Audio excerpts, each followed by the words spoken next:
This is Kolkata TV's podcast news. আপনারা শুনছেন পডকা। গরমে হাঁসফাঁস কাণ্ড, এরই মাঝে এলো বৃষ্টির পূর্বাভাস। আমি শুভাঙ্গী, শুনুন বিস্তারিত।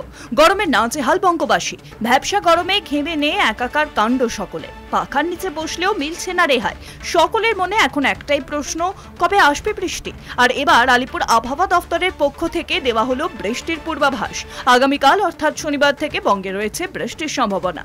জানা যাচ্ছে আগামী সপ্তাহে রাজ্যের বিভিন্ন প্রান্তে রয়েছে বজ্রপাত সহ বৃষ্টির পূর্বাভাস, যার জেরে কিছুটা মিলবে স্বস্তি। ইতিমধ্যেই বঙ্গের দক্ষিণের জেলাগুলিতে জারি করা হয়েছে তাপপ্রবাহের সতর্কতা। সকাল থেকেই সূর্যের তেজে ঝলসে যাওয়ার মতো অবস্থা সেখানে।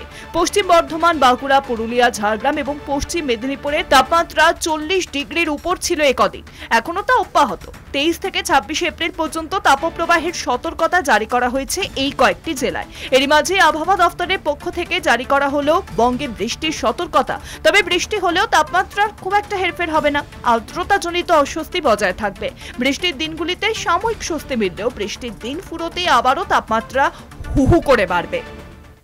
শুনুন পডকা, রাত দিন 7 দিন।